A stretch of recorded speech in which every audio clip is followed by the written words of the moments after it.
Why do people all around the world turn to Dona Lucilia, asking for her intercession with the Sacred Heart of Jesus and the Immaculate Heart of Mary in their spiritual and material necessities? The answer can probably be given to us by the famed Dominican theologian and preacher, Father Antonio Royo Marin, who was perhaps the most known preacher in Spain in the middle of the 20th century. Father Antonio Royo Marin, his sermons, for example, were so famous that they attracted multitudes that could not fit into any cathedral or church, and so he was obliged to preach to full-packed bullfighting stadiums. Not just that, Father Royo Marin was also a famous writer. His more than 26 works, spiritual works, on Catholic theology and spiritual life, received worldwide success with more than 500,000 copies printed.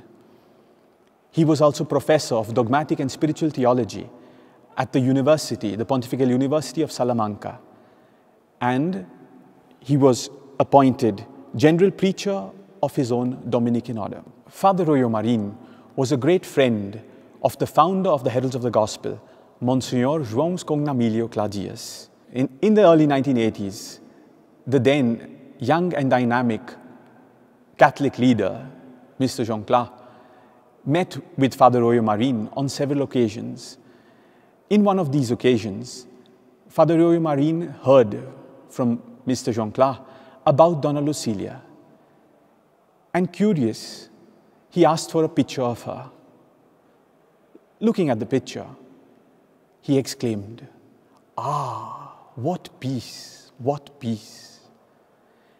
And he continued, asking if she did not have any writings.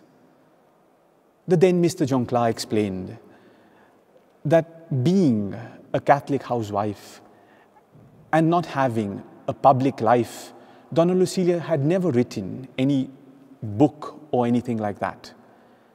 But Father Royo Marin asked once again, "But doesn't she have letters at least?" Monsieur João replied, "Yes, she has letters."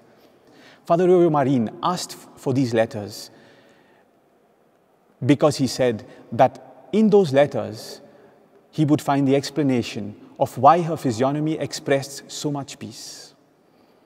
Having looked at those letters, which were compiled into this book, which is a biography on the life of Dona Lucilia, written by the founder of the Heralds, Monsieur João, and published by the Livraria Editrici Vaticana, Father Royo Marin was asked to write a preface to this book. And he says in his preface, "When I began to read these pages, I had no idea of the loftiness of their content. What started out as a mere curiosity before the unknown quickly developed into a decided liking, which then grew into true admiration and wonder. What I was reading was not just the biography of an extraordinary woman. It was the life of a real saint in the full sense of the word. What I was reading was not just the biography of an extraordinary woman. It was the life of a real saint in the full sense of the word." And he goes on to explain several things that he liked about the book. And at the end of his preface, he says, "For this reason, I dare to frame in concrete terms a question that naturally comes to my mind with the reading of this marvelous life of Dona Lucilia. Was Dona Lucilia a true saint in the full sense of the word? Or to put it differently, did her Christian virtues reach the heroic degree indispensably required for a person to be recognized by the Church with beatification and canonization? In view of the rigorously historical data that this biography offers us in such abundance, I, Father Royo Marin, dare to answer without the least hesitation with a resounding yes." And he continues, "Far be it from me to ridiculously and irreverently presume to place myself ahead of the infallible judgment of the Catholic Church. The role that befits me is to present an opinion that is totally sincere, but completely fallible. We can always err, the Church never does.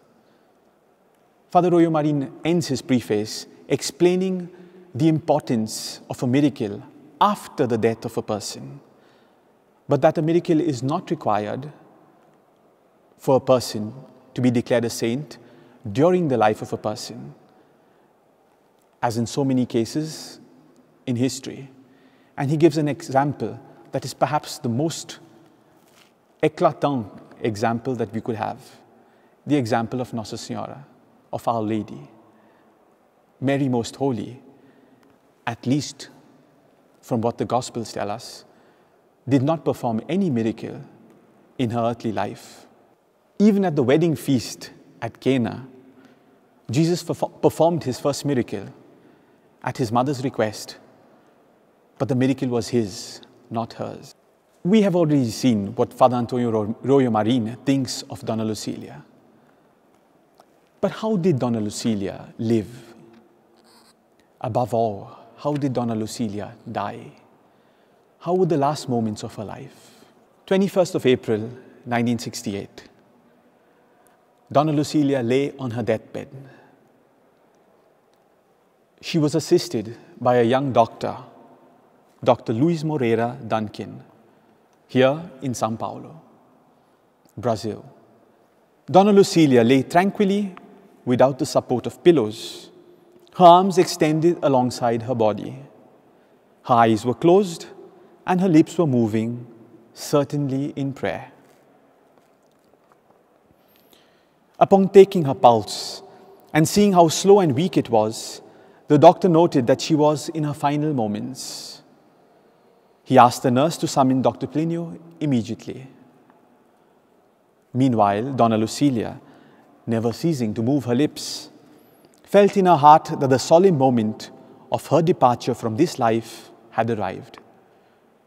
She decisively withdrew her hand from that of the doctor and, with a delicate but firm movement, without manifesting effort or difficulty, made a large and deliberate sign of the cross. She then crossed her pure white hands upon her chest and serenely expired. It was the eve of her 92nd birth.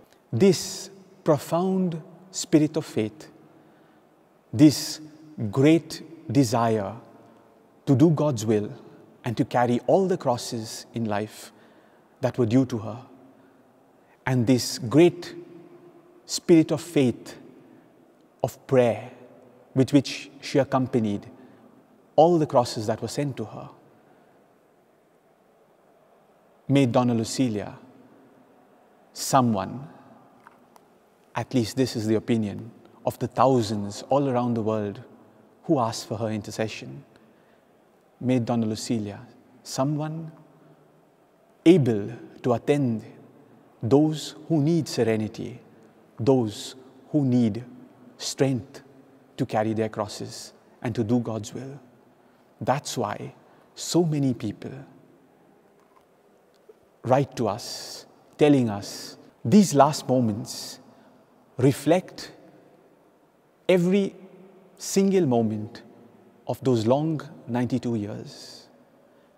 Dona Lucilia died exactly as she had lived. Her life was a continuous series of crosses, but crosses that were always accepted with a great spirit of faith, because of which she never refused a single suffering, but carried all the sufferings that her beloved Sacred Heart of Jesus, to whom she had an enormous devotion, she carried all the sufferings that he sent her with extreme serenity, enormous faith, and great desire to always do what God wanted from her. That's why we, the heralds of the gospel, receive letters and emails from so many people around the world, telling us that they have been assisted with this grace, that benefit, and so many other things, material and spiritual, by Dona Lucilia, and encouraging us and others to turn to her in our difficulties and say to her, Dona Lucilia, mãe nossa, Dona Lucilia, my mother, ajudai-nos, help me. Having this in mind, we shall continue tomorrow, knowing the life of this great Catholic lady whose life marked the 20th century.